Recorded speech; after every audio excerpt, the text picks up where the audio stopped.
안녕하세요. 잠들기 전 듣는 10분 시사상식 2015년 7월 첫째 주 시작하도록 하겠습니다. 이번 주는 그리스 경제, 국회법 개정안을 둘러싼 당청 갈등, 수경 편성, 이 세 가지 키워드를 가지고 설명드리도록 하겠습니다. 먼저 그리스 경제입니다.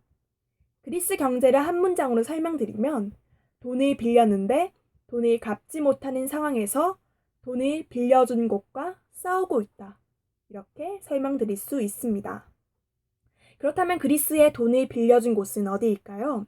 우린 돈을 빌려준 곳을 채권단이라고 부르는데요. 이 채권단의 대표국이 IMF, 유럽중앙은행, 유럽연합입니다. 채권단의 대표 이 세 곳을 우리는 트로이카라고 부릅니다. 그런데 문제는 앞서 설명했듯이 그리스가 돈을 빌려놓고 돈을 갚을 여력이 안 된다는 거죠.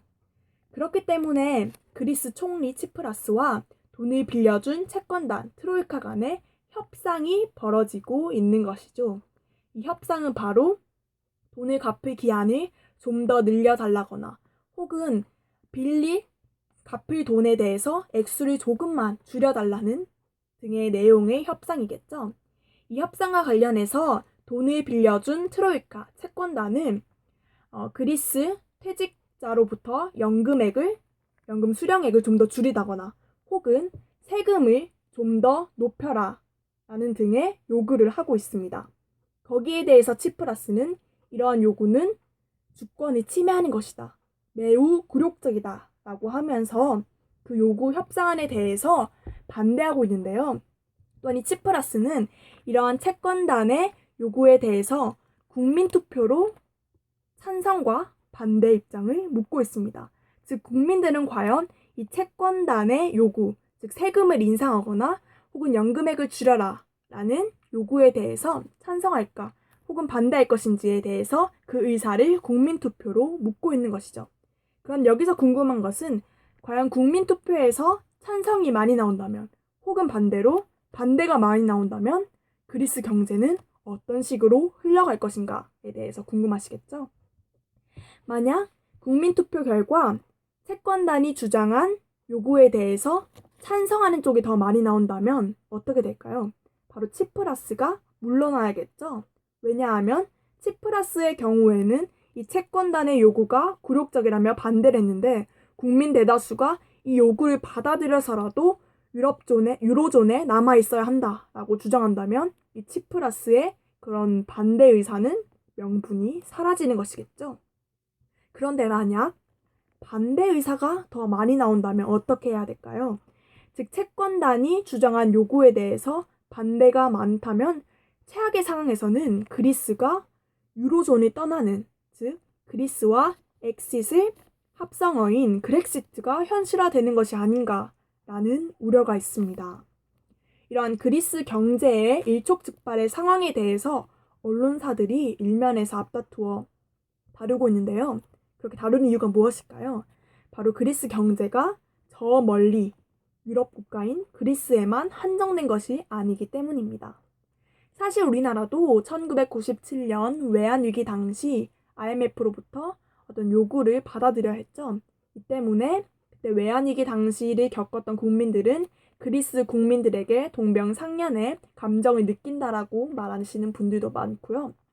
또한 그리스 경제가 이렇게 파탄이 난 것, 즉 그리스 로마 신화 만화책 등을 통해서 어떤 유럽의 문화의 중심지라고 불리던 그런 신의 나라 그리스가 빚을 못 갚아서 이렇게 채무 불능의 상태까지 온 그런 이유가 무엇일까에 대해서 어떤 포퓰리즘 정치 혹은 복지의 지나친 확대 등의 문제를 삼는 지적이 있는 만큼 우리 또한 그리스의 상황이 어쩌면 훗날에 우리가 맞아야 할 상황이 아닌가라는 위협의식도 있는 것이죠. 저는 그리스 경제에 대해서 다시 한번 생각해 볼 기회가 있었으면 좋겠습니다. 그렇다면 두 번째 키워드입니다. 두 번째 키워드는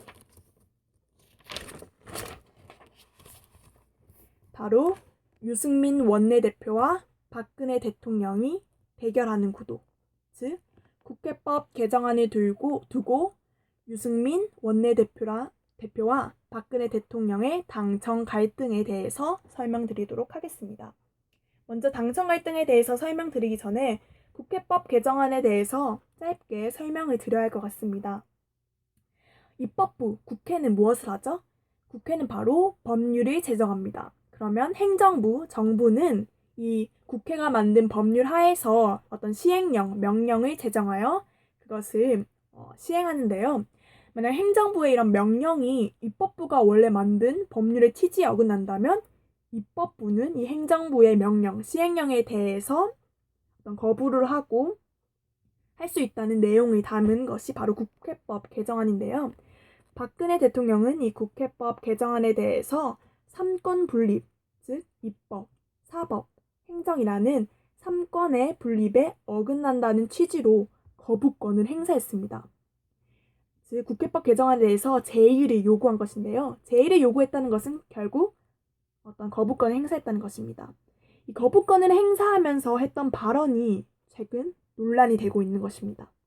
바로 이 국회법 개정안을 이끌었던 유승민 새누리당 원내대표를 찍어냈다는 것이죠. 즉 한 국가의 대통령인 박근혜 대통령이 공석인 자리, 즉 국회법 개정안에 대해서 거부권을 행사하는 자리에서 유승민 새누리당 원내대표를 배신의 정치, 국민의 심판을 받아야 한다는 등의 조금은 격한 발언을 통해서 찍어낸 것이 아니라는 논란이 있고, 이후 유승민 새누리당 원내대표와 박근혜 대통령으로 대표되는 그런 당청 갈등이 수면 위에 오른 것이다 라는 지적이 있습니다. 그렇다면 잠깐 여기서 새누리당 원내대표는 당대표와는 무엇이 다른가? 즉 새누리당 당대표면 김무성 당대표만 있는 것이 아닌가라고 생각하시는 분이 많은데요. 원내대표와 당대표는 사실 다른 직책입니다. 원내대표라는 것은 국회 내에서 자기 당의 소속 의원을 통솔하고 국회 내에서 당무를 맡아보는 직책인데요. 타당, 예를 들면 새정치민주연합의 총무와의 어떤 접촉을 통해서 어떤 소통을 하고 당을 대표해 활동하는 어떤 정당의 직책이라고 볼 수 있습니다. 이것은 김무성 당 대표와는 조금 다른 직책이란 것 기억해 주시면 감사하겠습니다. 유승민 새누리당 원내대표는 국회법 개정안을 어떤 국회에 올라가고 상정하는 것에서 큰 영향력을 행사했는데요. 사실 이 과정에서 야당과의 합의도 있었습니다. 이것은 바로 국회 선진화법 때문인데요.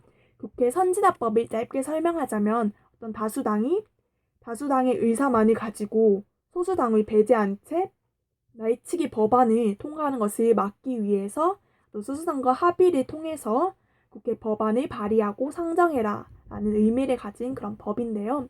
이 법에 따라서 유승민 원내대표가 야당과의 합의를 통해서 국회법 개정안이 법에 상정하고 발의되는데 영향을 미쳤다는 것이 아닌가라는 주장이 있습니다. 이것에 대해서 박근혜 대통령이 발끈한 것이죠. 즉 유승민 원내대표와 박근혜 대통령의 갈등은 당청 갈등을 보여준다고 볼 수 있습니다.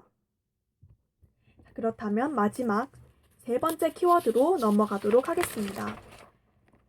세 번째 키워드는 바로 추경 편성입니다. 추경이 무엇일까요? 추경은 바로 추가 경정 예산의 줄임말입니다. 추가 경정 예산은 본 예산과는 별도로 특별한 필요, 예를 들면 자연재해 등이 있을 때 추가로 편성하는 예산입니다. 즉, 본 예산 이외에 예상하지 않았던 지출이 생길 수 있을 경우에 정부는 추가 경정 예산, 즉 추경을 편성할 수 있다는 것인데요. 이 추경에 대해서도 국회의 심의와 의결이 필요합니다. 그렇다면 이번 연도의 추경은 왜 등장했을까요? 바로 메르스 때문이죠. 메르스 때문에 내수 시장이 급격히 악화됨으로써 경제를 살리기 위해서 추경을 편성해야 한다는 목소리가 높았습니다. 그럼 여기서 내수 시장은 무엇일까요? 내수 시장은 쉽게 말해서 국내 시장 규모, 국내 구매력을 의미합니다. 메르스 사태 이후에 대중교통 이용료도 줄고 여행도 많이 취소되고 백화점에 가는 이용자, 어떤 식당을 이용하는 사람들도 많이 줄었죠. 발걸음이 뚝 끊겼습니다. 이처럼 어떤 메르스 사태 이후에 내수 시장이 조금 악화되면서 이런 경직된 소비 시장을 좀 더 활성화시키기 위해서 돈을 푸는 것이죠. 즉 추경 편성을 통해서 돈을 푸는 것이라고 생각할 수 있습니다. 그렇다면 이건 경제 활성화시키는 것이기 때문에 당연히 해야 하는 것 아닌가? 추경 편성 왜 논란이 되고 있는 거지에 대해서 물으신다면 이 세 가지 전제된 내용이 반드시 있어야지만이 추경 편성이 효율적일 수 있기 때문입니다. 즉 별도의 예산을 편성하는 데 있어서 먼저 첫 번째, 이 추경 편성을 어떻게 조달할 것인가? 즉 추경 편성에 필요한 예산을 어떻게 조달할 것인가? 이것은 이외에 별도로 책정된 예산이기 때문에 세금을 더 많이 걷어서 이 돈을 쓸 수도 있고 혹은 이미 있는 돈에서 빼서 쓸 수도 있는 것이죠. 이처럼 추경 편성의 경우에는 별도의 자금 조달이 필요한데 이 자금 조달을 어떻게 해야 할 것인지에 대해서 방법을 분명히 해야 합니다. 두 번째는 이 추경 편성 후에 이 돈을 어디에 쓸 것인지, 어디에 가장 효율적으로 쓸 것인지에 대해서도 꼼꼼히 확인해야 합니다. 세 번째는 이 추경 편성을 또 언제 집행해야 할지, 언제 투입해야 할지도 이 추경 편성의 효율성을 좌우하는 아주 중요한 내용인데요. 바로 이 세 가지 내용에 대해서 충분히 고려하지 않고 너무 빠르게 졸속으로 추경을 편성한 것이 아닌가라는 지적 때문에 큰 논란이 되고 있는 것 같습니다. 네, 지금까지 그리스 경제, 국회법 개정안을 둘러싼 당청 갈등, 추경 편성이라는 세 가지 키워드를 중심으로 이번 주 시사상식을 짧게 설명드렸는데요. 저는 이 시사상식을 보는 데 있어서 상상력을 발휘했으면 좋겠습니다. 즉, 만약 여러분이 그리스 총리라면 혹은 그리스 국민이라면 어떤 선택을 할 것인가? 국민투표에서 찬성을 할까? 반대를 할까? 혹은 만약에 여러분이 유승민 원내대표라면 어떤 선택을 할까? 그럼 박근혜 대통령이었다면 이 지금 전국의 위기를 어떻게 해결할 것인지에 대해서 한번 생각해 보시고요. 또 만약 내가 추경 예산이 집행하는 장관이라면 어디에다가 예산을 쓸 것이며 어떻게 자금을 조달할 것이며 어떤 선택을 할 것인지 나라면 어떻게 할 것인지 상상을 하면서 이 상상력을 동원해서 이 세 가지 키워드 시사상식에 대해서 다시 한번 생각해 보셨으면 좋겠습니다. 그럼 다음 주에 봐요.